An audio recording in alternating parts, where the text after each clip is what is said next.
Baik. Assalamualaikum warahmatullahi wabarakatuh. Alhamdulillahirabbil alamin. Segala puji dan syukur hanya milik Allah Subhanahu wa taala semata, karena hanya dengan nikmat dan karunia-Nya kita semua bisa berkumpul kembali di siang hari ini untuk mengikuti kajian tematik. Jadi biasanya setiap hari Rabu siang kita isi untuk majelis taklim robani, kita isi dengan kajian tadabur ya, tetapi sesuai dengan aspirasi dari kebanyakan jamaah Majelis Taklim Robani, di setiap bulan di mana ada Rabu kelima, kita isi dengan kajian tematik yang dibawakan oleh ustadz-ustadz yang ustadz-ustadz pilihan kita lah ya, dan salah satunya adalah Ustadz Ali Nurdin yang alhamdulillah bisa memberikan kajian tematik di siang hari ini. Semoga semuanya diberikan nikmat sehat, nikmat keistiqomahan, dan semoga semuanya diberikan kemudahan dalam memahami dan mengambil manfaat ya dari kajian tematik di siang hari ini. Karena sudah hadir bersama kita semua, guru kita bersama yaitu Ustadz Ali Nurdin, maka untuk mempersingkat waktu, kami persilahkan Ustadz Ali Nurdin untuk Baik, memulai kajian tematiknya yang berjudul memahami makna tawakal, ya Pak Ustadz. baik. Makasih Bu Ari. Bismillahirrahmanirrahim. Assalamualaikum warahmatullahi wabarakatuh. Warahmatullahi wabarakatuh. Alhamdulillah, salatu wassalamu ala rasulillah wa ala alihi wa sahbihi wa mawala. La hawla wa la quwata illa billah. Allahumma faqina fid din wa alimna tawil amma ba'd. Ibu-ibu sekalian, rahimakumullah. Eh, Tema ini menjadi sangat penting untuk menjadi ikhtiar kita, bagian dari bagaimana kita meluruskan pandangan sebagian orang yang mungkin keliru dalam memahami makna tawakal di dalam Al-Quran, begitu ya, atau dalam Islam. Di antara miskonsepsi tentang ini adalah orang menganggap tawakal itu sebagai sesuatu yang berserah dalam makna pasrah tanpa ikhtiar, pasrah. Kalau orang Jawa bilang pasrah bongkoan gitu ya, tanpa ada usaha dan seterusnya. Tentu ini miskonsepsi yang sangat keliru gitu. Kenapa keliru? Karena dalam agama kita, kita diberikan fasilitas untuk kemudian memanfaatkan semua fasilitas itu pada proporsinya masing-masing. Mari kita lihat, kita ambil contoh misalnya di Al-Quran, salah satu kriteria yang disebut orang berakal, orang pintar, itu bukan orang yang IQ-nya tinggi, bukan orang yang kognitifnya menonjol, tapi orang yang dapat melaksanakan secara proporsional tentang konsep tawakal ini. Mari kita lihat di surah nomor 3, surah Ali Imran, pada ayat yang ke 190, 191, Allah berfirman, Inna fi khalqis samawati wal ardi wa ikhtilafil laili wan nahar la ayati li ulil albab alladzina yadhkuruna Allah qiyaman wa qu'udan wa ala junubihim wa yatafakkaruna fi khalqis samawati wal ardi. Bisa dibantu? A'udzubillahiminasyaitonirrajim. Dengan nama Allah yang Maha Pengasih lagi Maha Penyayang, surat Ali Imran ayat 190 dan 191.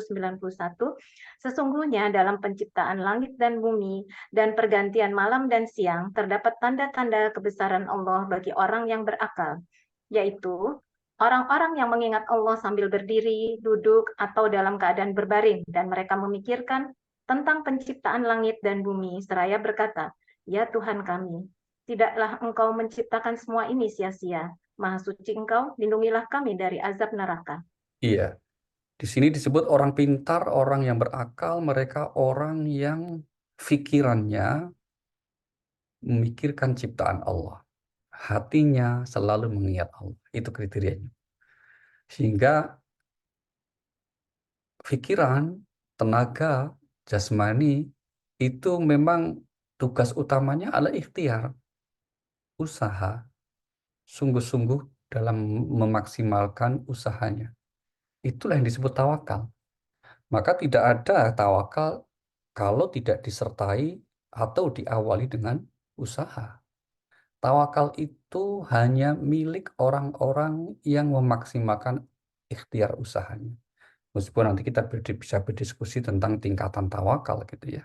Karena kalau kita di Al-Quran, tidak mungkin orang-orang yang kemudian diberi keistimewaan tertentu kalau kemudian tidak melaksanakan ajaran Islam itu sendiri.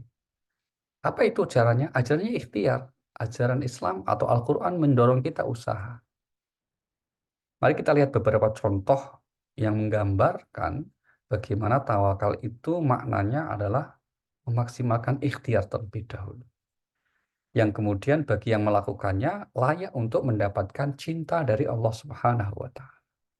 Kita lihat di surah nomor 3, surah Ali Imran pada ayat 159, di mana Allah berfirman, فَبِمَا رَحْمَةٍ مِّنَ اللَّهِ لِنْتَ لَهُمْ وَلَوْ كُنْتَ فَظًّا غَلِيظَ الْقَلْبِ لَانفَضُّوا مِنْ حَوْلِكَ فَاعْفُ عَنْهُمْ وَاسْتَغْفِرْ لَهُمْ وَشَاوِرْهُمْ فِي الْأَمْرِ فَإِذَا عَزَمْتَ فَتَوَكَّلْ عَلَى اللَّهِ إِنَّ اللَّهَ يُحِبُّ الْمُتَوَكِّلِينَ.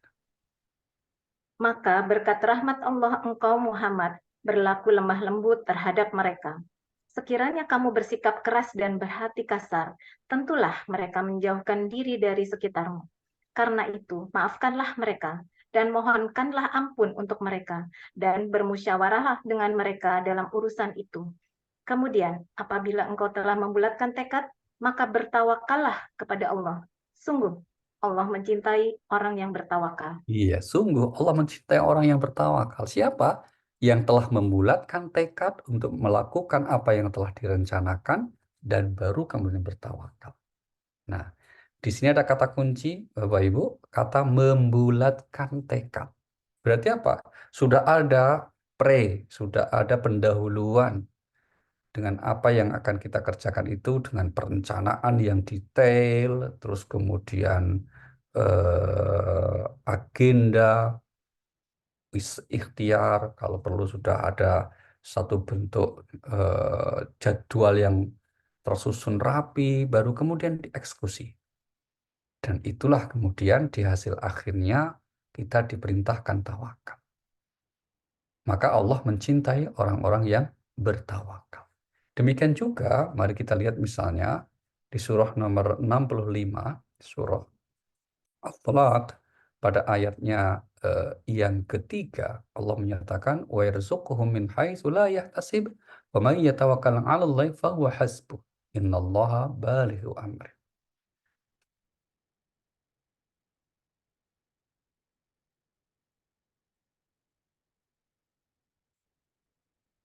Ya,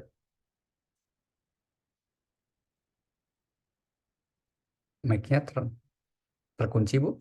Oh, Masya Allah. Dan dia memberinya rizki dari arah yang tidak disangka-sangkanya.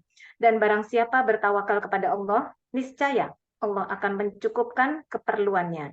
Sesungguhnya Allah melaksanakan urusannya. Sungguh Allah telah mengadakan ketentuan bagi setiap sesuatu. Iya, Allah telah mengadakan ketentuan atas segala sesuatu. Apa ketentuannya? Ketentuannya kalau manusia ya harus berikhtiar. Ketentuannya kalau makhluk ini ya harus berusaha. Dan dalam hatinya kemudian berserah diri kepada Allah Subhanahu wa Ta'ala. Nah, sekarang mari kita lihat beberapa perintah untuk kita melakukan ikhtiar. Satu sisi nanti kita lihat juga betapa banyak ayat yang menegaskan tentang bahwa segalanya telah ditetapkan. Ini tentu membingungkan bagi sebagian orang. Bagaimana mungkin sesuatu telah ditetapkan kok kita disuruh ikhtiar? Ya tentu saja akan kesulitan kalau kita tidak sungguh-sungguh memahaminya. Di antara perintah-perintah, contoh-contoh di Al-Quran yang mewajibkan kita untuk berjuang maksimal, ikhtiar dengan sungguh-sungguh. Mari kita lihat misalnya firman Allah Subhanahu wa Ta'ala, nanti juga dengan sekian banyak contohnya ya. Kita mulai misalnya apa? Bahwa Allah Subhanahu wa Ta'ala telah menjamin rizki misalnya. Allah sudah menjamin rizki setiap hambanya. Kita lihat surah nomor 11 ayat yang ke-6. Allah berfirman, وَمَا مِنْ دَابَةٍ فِي الْأَرْضِ إِلَّا عَلَى اللَّهِ رِزْقُهَا وَيَعْلَمُ مُسْتَقَرَّهَا وَمُسْتَوْدَعَهَا. Dan tidak satupun makhluk bergerak atau bernyawa di bumi, melainkan semuanya dijamin Allah rezekinya. Dia mengetahui tempat kediamannya dan tempat penyimpanannya. Semua tertulis dalam kitab yang nyata, Lauh Mahfuz. Iya, tidak ada satupun makhluk yang bergerak kecuali dijamin rizkinya oleh Allah. Tapi penegasan bahwa rizki telah dijamin, sekali lagi, bukan berarti mendorong dan menyuruh manusia untuk tinggal diam. Jaminan rizki atas setiap makhluk itu jaraknya berbeda-beda. Bahkan ada makhluk yang jangankan untuk mencari rizki, bahkan membawa rizkinya pun tidak bisa. Itu pun Allah jamin kemudian.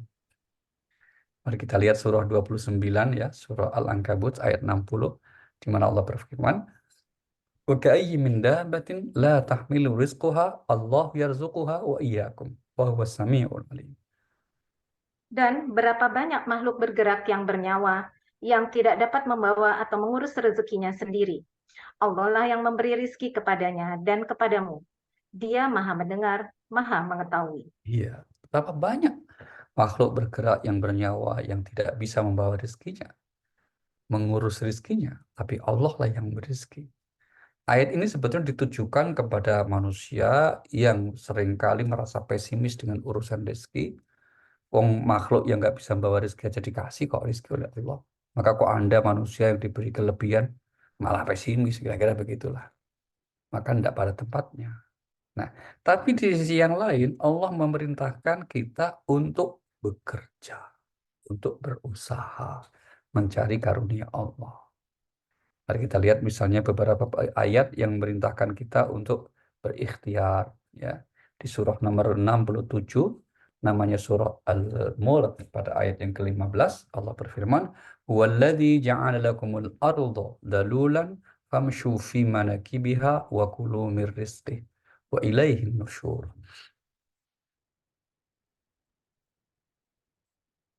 Dialah yang menjadikan bumi untuk kamu yang mudah dijelajahi. Maka jelajahilah di segala penjurunya, dan makanlah sebagian dari rezekinya. Dan hanya kepadanya lah kamu kembali setelah dibangkitkan. Iya, dialah yang menjadikan bumi, planet bumi ini mudah dijelajahi manusia. Maka jelajahilah. Perintah yang menyebut jelajahilah itu mengabarkan ikhtiarlah, bersungguh-sungguhlah kamu untuk menjelajahi persada bumi ini agar apa? Agar mendapatkan karunia dari Allah Subhanahu wa taala. Tidak berpangku tangan, malas-malasan, tidak. Itulah mengapa eh, dalam konteks manusia ikhtiar itu sendiri adalah bernilai ibadah. Sehingga ibadah tidak hanya dimaknai sebagai melaksanakan sesuatu yang bersifat ritual, tapi semua ya aktivitas hidup kita.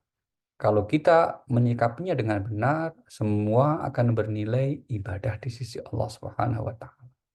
Termasuk dalam konteks usaha atau ikhtiar ini. Mari kita lihat bagaimana Allah menggandingkan perintah untuk kita melaksanakan ibadah ritual satu sisi, tapi juga jangan melupakan usaha mencari karunia Allah setelah melakukan ibadah itu. Hal ini Allah tegaskan di surah 62, ya, di surah 62 ayat yang ke-10. فَإِذَا قُضِيَتِ الصَّلَاةُ فَانْتَشِرُوا فِي الْأَرْضِ وَابْتَغُوا مِنْ فَضْلِ اللَّهِ وَاذْكُرُوا اللَّهَ كَثِيرًا لَعَلَّكُمْ تُفْلِحُونَ. Apabila sholat telah dilaksanakan, maka bertebaranlah kamu di bumi. Carilah karunia Allah, dan ingatlah Allah banyak-banyak. Dan ingatlah Allah banyak-banyak, agar kamu beruntung. Iya, jelas ya, Bapak Ibu ya, konkret sekali ya. Apabila kemudian kalian sudah menyelesaikan ibadah sholat, maka bertebarlah di muka bumi. Kalimat bertebarlah sekali lagi menggambarkan agar kita ikhtiar dengan semaksimal mungkin. Ikhtiar dengan semampu-mampu kita. Gitu ya. Dan itu begitu banyak ayat yang mengajarkan seperti ini, sehingga kemudian tawakal itu sekali lagi harus dimulai dengan usaha, ikhtiar. Pertanyaannya, kenapa kita harus bertawakal? Supaya manusia tidak menuhankan usahanya. Itu. Supaya manusia kemudian tidak menganggap bahwa hasil yang dia peroleh itu karena usahanya. Allah mengingatkan itu Tuhan. Itulah mengapa Fir'aun itu, Korun ya. Korun itu dikecam bukan karena nggak beriman, Bapak Ibu ya. Korun dikecam karena dia menganggap dia sukses secara materi itu karena usahanya, karena kepintarannya, karena kecerdasannya. Itu yang kemudian jauh dari sikap yang namanya tawakal. Mari kita lihat rekaman Al-Quran bagaimana jawaban Fir'aun, jawaban Qarun atas kesuksesannya itu yang disebut di surah nomor 28, surah Al-Qasas pada ayat yang ke-78. Inilah ucapan Qarun ya, qala innama utituhu ala ilmin 'indi. Afwan, ayat berapa Pak Ustadz? 78. 2878 ya. Ya. Korun berkata, sesungguhnya aku diberi harta semata-mata karena ilmu yang ada padaku. Tidakkah dia tahu bahwa Allah telah membinasakan umat-umat sebelumnya yang lebih kuat daripadanya dan lebih banyak mengumpulkan harta, dan orang-orang yang berdosa itu tidak perlu ditanya tentang dosa-dosa mereka. Korun menjawab ketika ditanya oleh kaumnya, bagaimana Anda bisa sukses Pak Korun? Ya jawab, ini semua karena kecerdasanku. Nah, ini yang kemudian harus dihindari supaya manusia itu menyadari bahwa kesuksesannya itu atau anugerah yang dia peroleh itu meskipun memang harus didahului dengan hukum ikhtiar, hukum usaha, tapi haruslah dia kemudian meyakini hasil akhirnya itu Allah yang menentukan, bukan karena usahanya. Nah, maka kemudian yang harus kita terus perintahkan itu bukan memikirkan hasil akhir, tetapi adalah ikhtiar yang maksimal. Mari kita lihat isyarat ini juga kita temukan misalnya di surah nomor 9 At-Taubah ayat yang ke-105, wa qul i'malu fasayarallahu 'amalakum wa rasuluhu wal mu'minun wa saturadduna ila 'alimil ghaibi wasyahadah fayunabbi'ukum bima kuntum ta'malun. Dan katakanlah, bekerjalah kamu, maka Allah akan melihat pekerjaanmu. Begitu juga Rasulnya dan orang-orang mukmin. Dan kamu akan dikembalikan kepada Allah yang mengetahui yang goib dan yang nyata. Lalu diberitakannya kepada kamu apa yang telah kamu kerjakan. Iya, bekerjalah kamu. Allah tidak mengatakan berhasillah kamu, enggak, tapi bekerjalah kamu, berikhtiarlah kamu, berusahalah kamu. Nanti Allah dan Rasulnya yang akan melihat usahamu. Dan seberapa banyak Allah berikan hasil atas usahamu, itu adalah bagian dari prerogatif Allah Subhanahu wa Ta'ala. Nah, ini gambaran bagaimana Al-Quran menjelaskan makna tawakal sekali lagi yang jauh dari pemahaman yang selama ini terjadi miskonsepsi, yaitu apa, pasrah tidak ikhtiar begitu ya, atau jauh dari mengikuti hukum sebab akibat. Manusia biasanya kalau menyebut apa itu tawakal itu kemudian em, tidak melaksanakan ikhtiar. Sebaliknya, orang yang ikhtiar seringkali kurang tawakalnya, atau orang yang tawakal mengecam orang yang ikhtiar. Nah, itu dinamika fenomena terjadi dalam kehidupan masyarakat Muslim kita seperti itu. Nah, kedua-duanya tentu harus dikoreksi ya. Dikoreksi bahwa kedua-duanya adalah pandangan yang kurang tepat. Kalau orang tawakal tanpa pasrah itu tanpa ikhtiar itu namanya bukan tawakal. Sebaliknya ikhtiar terus kemudian tidak mau berserah diri akan hasilnya itu juga bukan seorang hamba yang baik. Mari kita lihat contoh ayat lain ya, di mana ini menggambarkan sikap orang yang bertawakal, yaitu di surah nomor 28 pada ayat yang ke-77 Allah berfirman, wabtaghi fima atakallahu darul akhirah wa la tansa nasibaka minad dunya wa ahsin kama ahsanallahu ilaik wa la tabghil fasada fil ardh.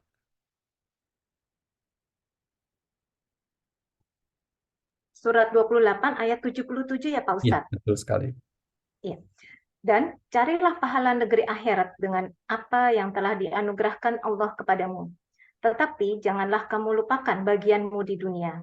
Dan berbuat baiklah kepada orang lain, sebagaimana Allah telah berbuat baik kepadamu. Dan janganlah kamu berbuat kerusakan di bumi. Sungguh, Allah tidak menyukai orang yang berbuat kerusakan. Iya, poin kita di awal ayat, carilah kebahagiaan hidup akhirat dengan apa yang diajarkan Allah. Tapi jangan lupakan bagianmu di dunia dengan segala ketentuan aturan mainnya di dunia.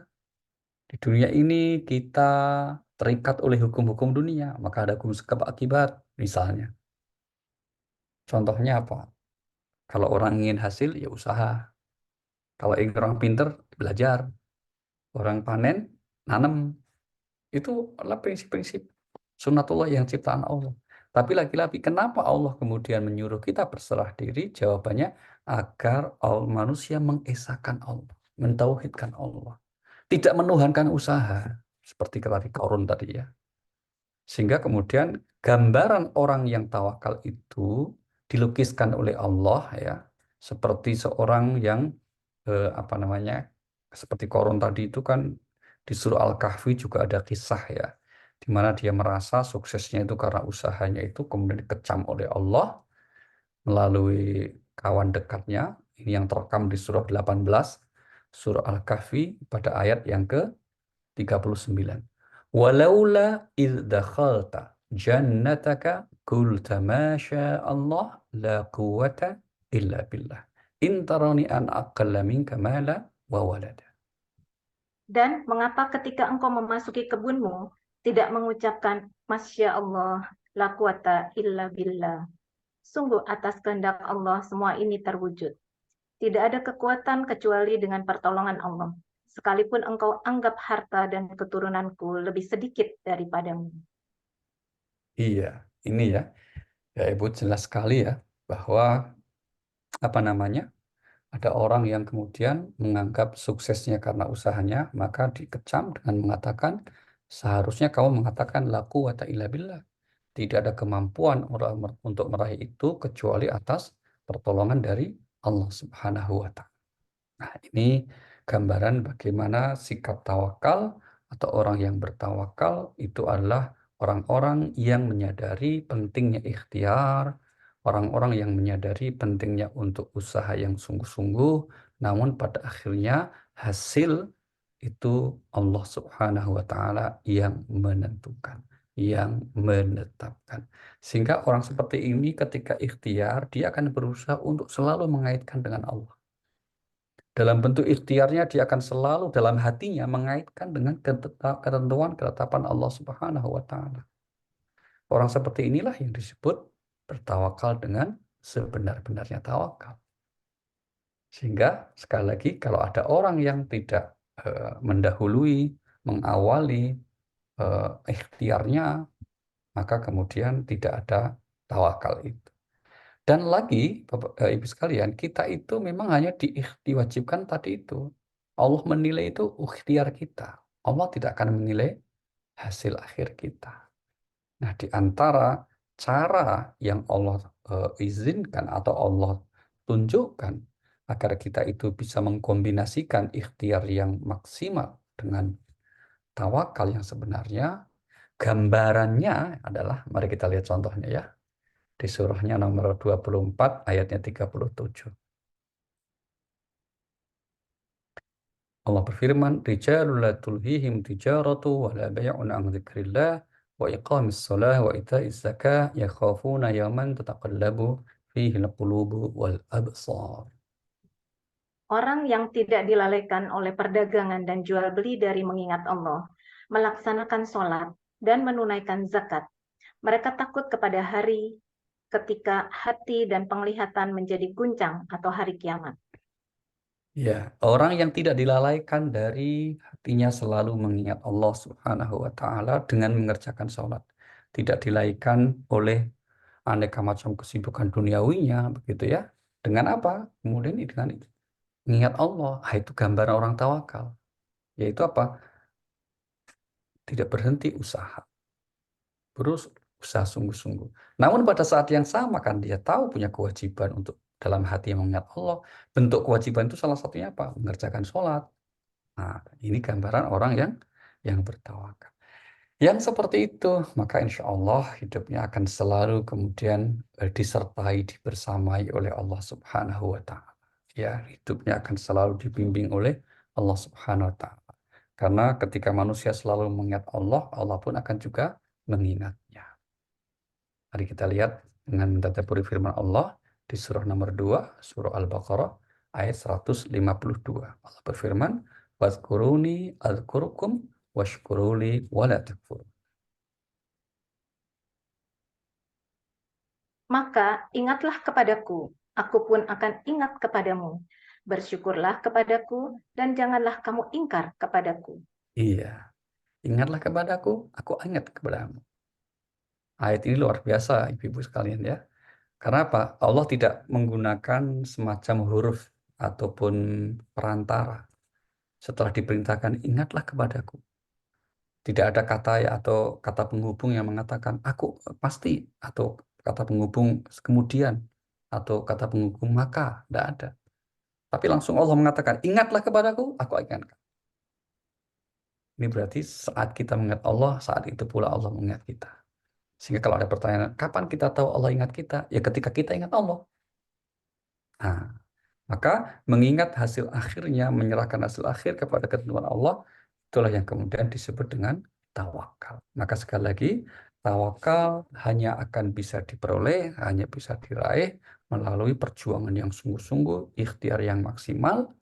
Nah, disitulah kemudian hasil akhirnya, apakah sesuai dengan yang kita inginkan atau tidak, itu sepenuhnya menjadi keputusan Allah Subhanahu wa Ta'ala.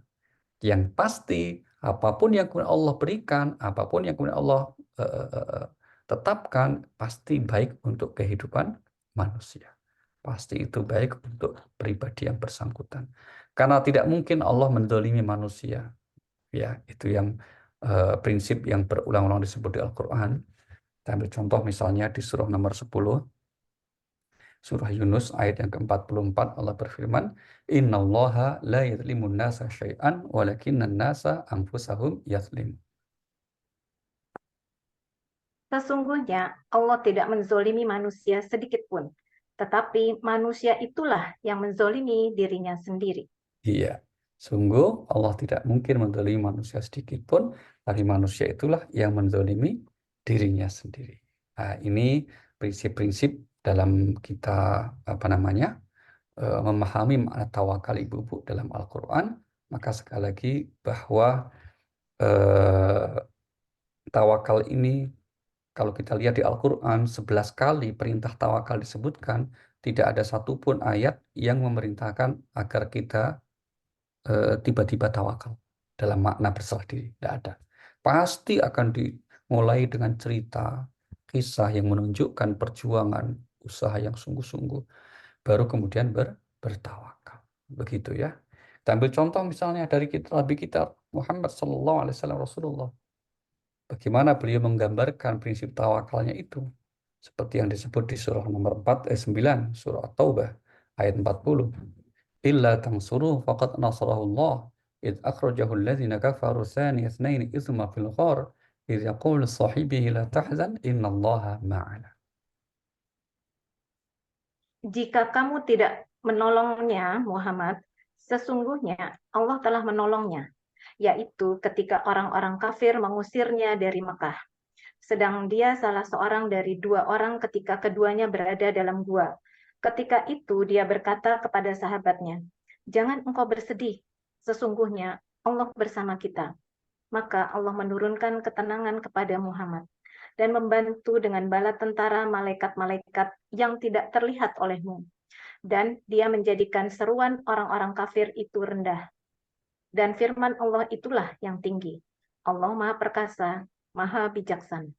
Iya, ini eh, Al-Quran yang menggambarkan perjuangan Nabi kita Muhammad Sallallahu Alaihi Wasallam ya ketika hijrah, Ibu. Hijrah itu perintah Allah dan pasti dijamin oleh Allah. Namun demikian, Rasulullah Sallallahu Alaihi Wasallam juga beliau itu kemudian tidak pasrah begitu saja. Misalnya apa? Berangkatnya malam-malam melalui jalur dan jalan yang tidak pernah dilalui manusia. Kenapa beliau? Itu simbol ikhtiar yang sungguh-sungguh. Kemudian beliau bersembunyi di dalam gua, namanya Gua Sur. Bapak Ibu yang sudah pernah ke Makkah biasanya akan melihat ya Gua Sur di Jabal Sur. Kalau tempat wahyu pertama namanya Gua Hira di Jabal Nur ya, begitu. Ini kemudian apa? Beliau ketika diduga kuat bahwa dikejar oleh para pemuda Quraisy yang hendak membunuhnya, maka menasehati kepada sahabatnya yaitu Abu Bakar As-Siddiq radhiyallahu an, la tahzan, jangan engkau bersedih. Innallaha ma'ana. Sungguh Allah akan selalu membersamai kita. Allah selalu membersamai kita karena apa? Karena kita sudah berikhtiar maksimal dan kemudian berserah diri. Itulah yang disebut sebagai tawakal. Nah, kita ambil contoh lain misalnya.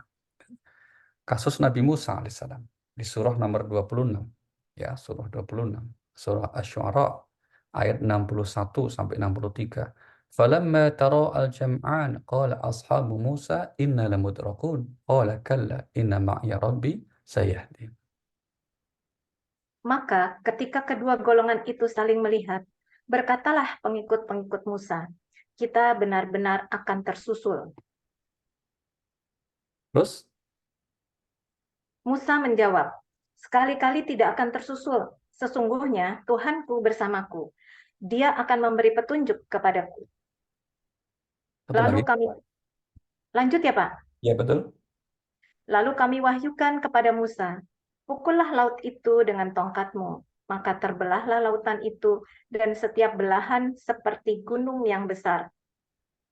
Dan di Perhatikan. sana Oke, makasih. Nabi Musa seorang nabi utusan Allah, tapi ternyata lari beliau dari kejaran Fir'aun itu. Mungkin kita bertanya, kenapa beliau lari? Bukankah dia seorang nabi? Ya, itu simbol ikhtiar. Gitu. Ikhtiar pun harus maksimal, harus menggunakan logika yang sehat. Beliau tidak ngawur saja itu, apalagi terus langsung doa, ya Tuhan berikan aku kemampuan untuk misalnya senjata atau pemusnah massal atau ukuran jarak jauh. Enggak, ikhtiar. Satu-satunya kemungkinan bentuk ikhtiar yang dilakukan lari. Nah, di saat sudah maksimal lari, kok mentok? Nah, itulah kemudian selesai ruang ikhtiarnya. Yang ada apa? Bertawakal, berserah diri. Maka di ayat dikatakan, tatkala dua golongan, golongan Musa, Bani Israel, dan Fir'aun, saling melihat, Nabi Musa lari sampai di pinggir laut, kemudian ya, dikatakan apa? Selesai ini, kata Nabi ke pengikutnya. Karena apa? Depannya laut, belakangnya Fir'aun dan tentaranya sudah kelihatan. Maju kena, mundur kena, lari, lanjut tenggelam, diam saja ketangkap. Maka bagi yang tidak beriman akan menganggap, waduh selesai nih. Tapi Nabi Musa karena bertawakal kepada Allah, katakan apa? Kalla, sekali-kali tidak mungkin. Tuhanku bersamaku pasti akan memberi solusi atas masalahku. Nah, ini kata kunci juga. Tuhanku bersamaku pasti akan memberi solusi atas masalahku. Nah, maka terus kemudian Allah Subhanahu wa taala memerintahkan pukulkan tongkat Musa. Kita berhenti sejenak. Kenapa Allah kok nyuruh memukul tongkat? Bukankah bagi Allah mudah saja untuk langsung buka laut itu? Jawaban kita apa? Simbol ikhtiar, simbol usaha. Maka terus kemudian manusia hanya diwajibkan ikhtiar, usaha, dan selebihnya kita bertawakal kepada Allah Subhanahu wa taala, dan itulah yang disebut dengan tawakal yang sebenarnya. Demikian juga kisah-kisah Nabi yang lain, ya. Semuanya menggambarkan eh, apa? Tawakal yang sebenarnya, yaitu apa? Yaitu memaksimalkan ikhtiar dan usahanya, dan kemudian berserah diri kepada Allah Subhanahu wa taala. Ya, dari sekian banyak kisah di Al-Quran selalu akan seperti itu. Mau disebut misalnya Nabi Nuh misalnya, beliau ikhtiar ngajak kaumnya sedemikian rupa sampai kemudian beliau diperintahkan membuat kapal. Demikian juga dengan Nabi Isa alaihissalam dan seterusnya. Maka pada akhirnya, ibu-ibu sekalian, makna tawakal yang sebenarnya di Al-Quran sebetulnya adalah selalu kita diajak oleh Allah untuk mengetahui, memahami bahwa pada akhirnya yang berkuasa adalah Allah. Yang maha mengetahui adalah Allah Subhanahu wa Ta'ala. Semua fenomena yang kehidupan itu seperti itu. Jadi tidak bisa kita kemudian eh, melogikakan dengan hukum sebab akibat dalam kehidupan ini tanpa menyertakan Allah. Nggak bisa itu. Kita ambil contoh misalnya gini. Ada orang yang kemudian katakanlah logikanya kalau bapaknya suaminya soleh, ya istrinya solihah.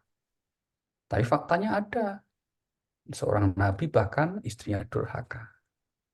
Demikian juga sebaliknya. Ada istri solihah, suaminya durhaka. Siapa? Asia, Fir'aun. Ya toh? Demikian juga ada orang tuanya solih, anaknya yang durhaka. Siapa? Nabi Nuh. Demikian juga kalau urusan segala sesuatu akan seperti itu, Pak. Rizki misalnya, orang sering mengatakan rizki itu harus kita ikhtiarkan tadi ya, ayatnya banyak sekali, betul sekali. Tapi Allah kemudian tidak menghendaki supaya manusia itu menuhankan usahanya itu. Maka banyak orang atau bahkan banyak makhluk yang tidak bisa membawa rizkinya, mengurus rizkinya, rizkinya dijamin Allah Subhanahu wa Ta'ala. Mari kita lihat surah nomor 65 ayat yang ke-12. Allahul ladzi khalaqas sab'a samawati wa minal ardi mithlahun yatanazzal amru bainahun lita'lamu annallaha ala kulli syai'in qadir wa annallaha qad ahata bikulli syai'in ilma. Allah yang menciptakan 7 langit, dan dari penciptaan bumi juga serupa. Perintah Allah berlaku padanya, agar kamu mengetahui bahwa Allah Maha Kuasa atas segala sesuatu. Dan ilmu Allah benar-benar meliputi segala sesuatu. Ya, ini kata kuncinya di akhir itu ya. Agar kalian mengetahui kuasa Allah meliputi segala sesuatu. Agar kalian mengetahui ilmu Allah meliputi segala sesuatu. Nah, inilah ibu sekalian, sekelumit makna dari penjelasan tawakal di Al-Quran. Mudah-mudahan dengan senantiasa kita melibatkan Allah dalam setiap aktivitas hidup kita, maka kita akan menjadi orang-orang yang dicatat oleh Allah sebagai orang yang tawakal dengan sebenar-benarnya, bukan orang yang kufur karena telah menuhankan tawakal, namun juga bukan orang yang pasrah semata sehingga melalaikan perintah Allah untuk bertawakal. Baik, terima kasih, terima kasih. Kami kembalikan ke Bu Ari. Mungkin akan ada diskusi yang dapat kita lakukan. Kami persilakan. Terima kasih, Bu. Baik, terima kasih Pak Ustadz untuk kajian tematiknya. Biasanya kita akhiri dengan sesi tanya jawab ya sebelum kita tutup. Nah, ini sudah ada yang raise hand, Ibu Yuniarti dari Bandung. Ibu Yuniarti mau langsung bertanya? Iya, Silakan. Assalamualaikum warahmatullahi wabarakatuh, Pak Ustadz. Salam, Bu. Saya ingin bertanya dengan kaitan bertawakal kepada Allah ya, Pak Ustadz. Nah, misalnya saya sendiri merasakan, Pak Ustadz. Jadi selama ini saya tuh dari kecil hingga sekarang masih sakit, Pak Ustadz.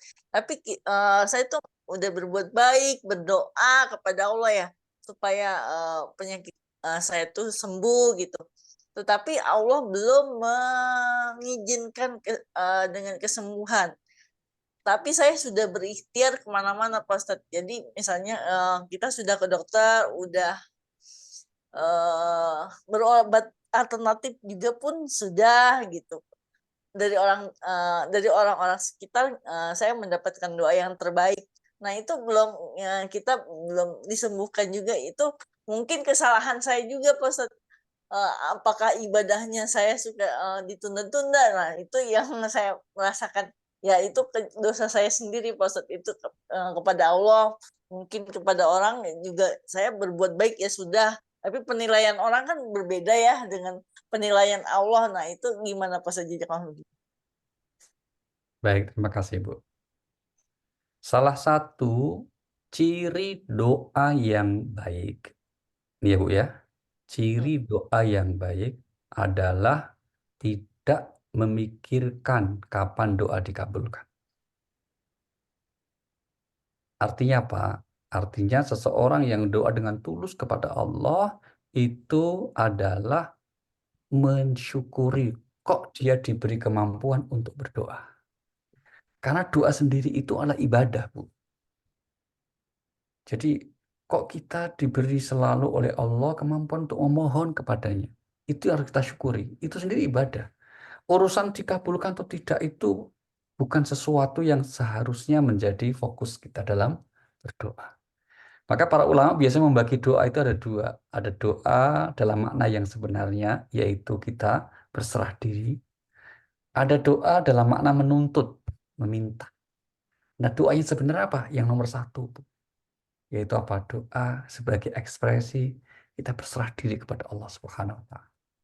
Tentang apakah dikabulkan atau tidak lagi jadi beban pikirannya. Selebihnya kita berserah diri hanya kepada Allah Subhanahu wa Ta'ala. Itulah yang dicontohkan di Al-Quran. Mari kita lihat Bu Ari. Surah nomor 19 ya. Namanya surah Maryam. Ayatnya yang keempat.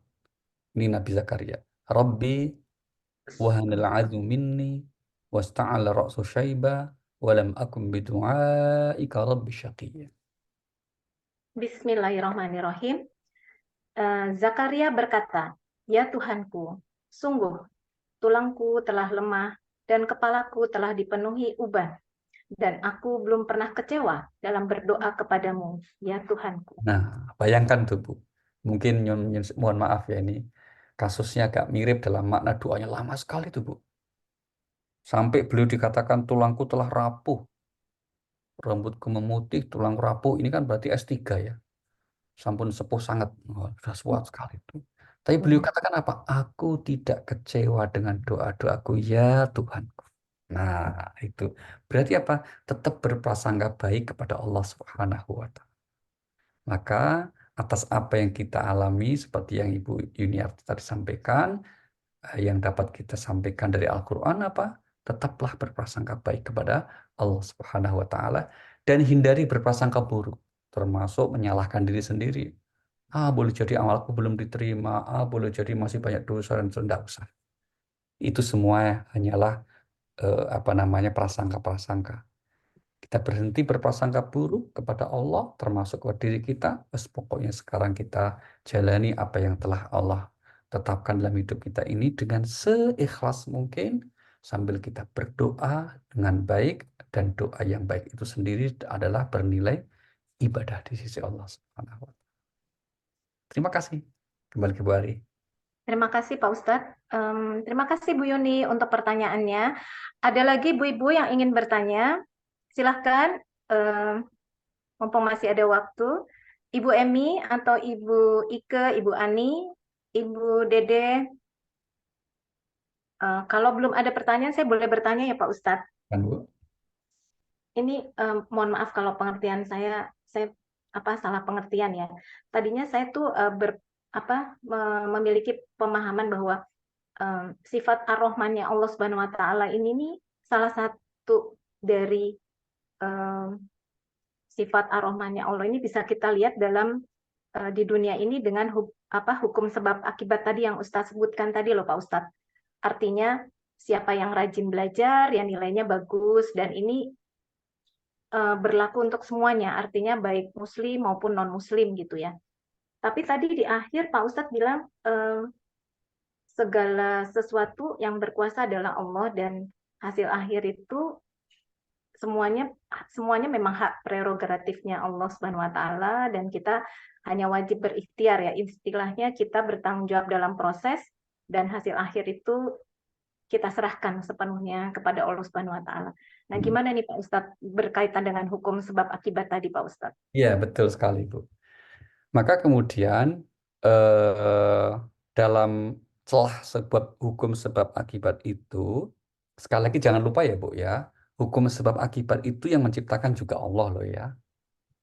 Bukanlah di luar ciptaan Allah itu, ciptaan Allah juga. Bahwa manjadda wajada, barang siapa yang bersungguh-sungguh pasti akan berhasil, itu benar. Tapi kenapa Allah kok mengingatkan kita agar kamu tahu Allah itu Maha Kuasa? Nah, itu kan untuk mengkomparasikan ini gimana tuh? Nah, disitulah ada contoh pengecualian Bu akhirnya. Buktinya apa? Buktinya sama-sama bekerja keras, tapi kok rezekinya beda ya? Itu contoh buktinya. Hasilnya kok beda ya gitu. Sama-sama berikhtiar, belajarnya sungguh-sungguh, kok pinternya beda ya? Gitu, itu. Maka Allah nggak akan untuk kenapa beda seperti itu derajatnya, meskipun sama-sama usaha ya untuk supaya manusia mengetahui hasil akhir itu pada sisi Allah. Bahwa setiap orang usaha itu pasti beri hasil, iya. Tapi kemudian hasilnya beda, itulah tanda yang menentukan hasil akhir adalah Allah, bukan manusia. Nah, kira-kira begitu. Ya seperti halnya kalau, mohon maaf kalau mungkin ada sebagian ibu-ibu yang katakanlah suka nonton bola, itu kan nggak bisa matematik. Kalau tim A ketemu tim B menang, tim B ketemu tim C menang B, bukan otomatis terus kemudian ketika ketemu, ah, misalnya gitu.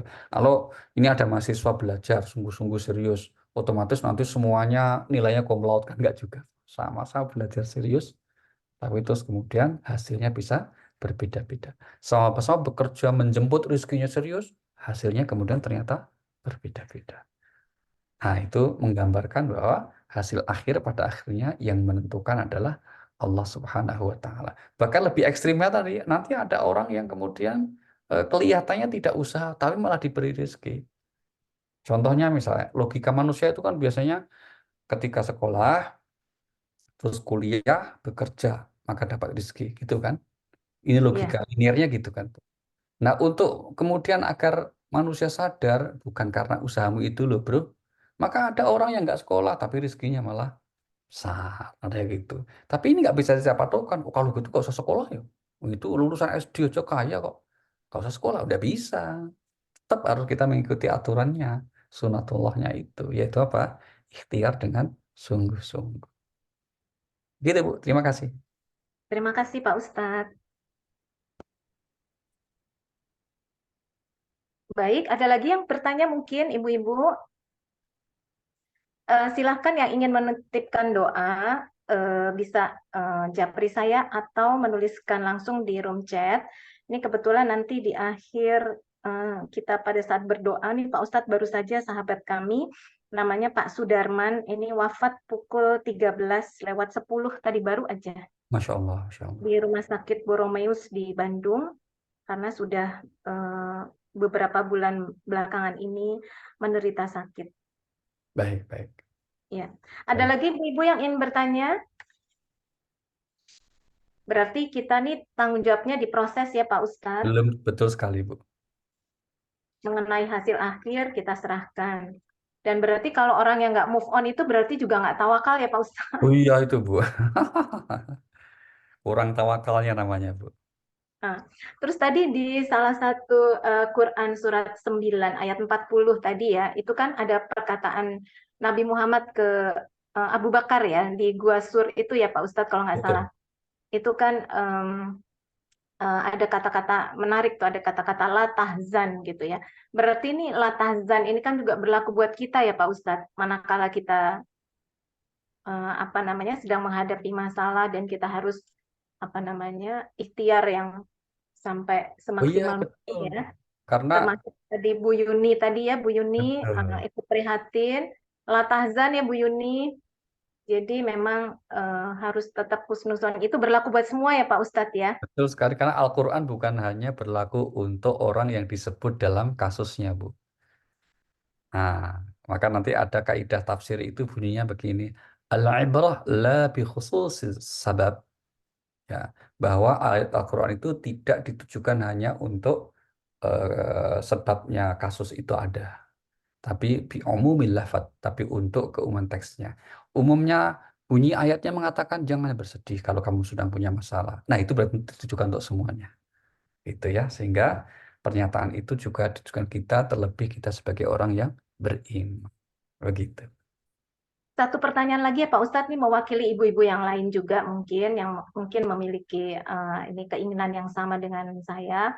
Jadi kadang kan kita punya keinginan ya Pak berharap lah dari anak gitu ya misalkan pengen anak apa segera punya keturunan dan sebagainya atau pengen anaknya menikah dan sebagainya gitu ya. Em, Secara ikhtiar itu kan memang harus dilakukan oleh yang bersangkutan ya Pak Ustadz. Nah, kami-kami sebagai orang tua itu kalau dalam proses ikhtiar atau usaha maksimalnya itu selain berdoa itu apa saja ya Pak Ustadz? Apakah juga boleh yang apa ya yang masih masuk dalam kaidah yang proper gitu ya dilakukan oleh orang tua tanpa menimbulkan friksi dengan anak gitu ya Pak Ustadz?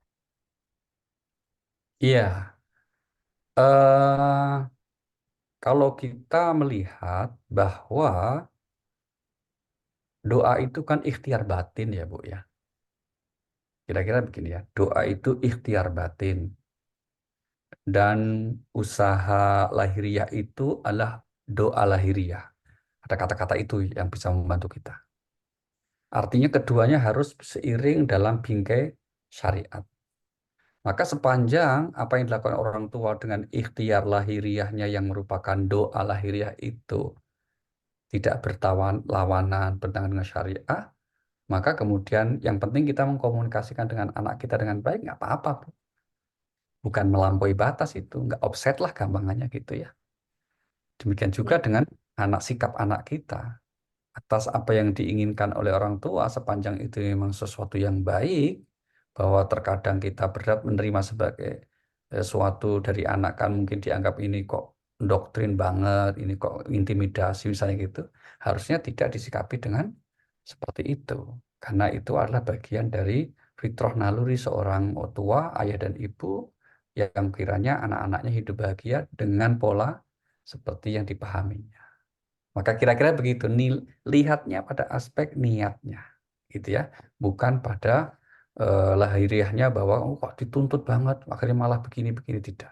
Ya, sehingga kemudian apa yang kita niatkan, yang penting masih dalam koridor syariah tadi, Bu.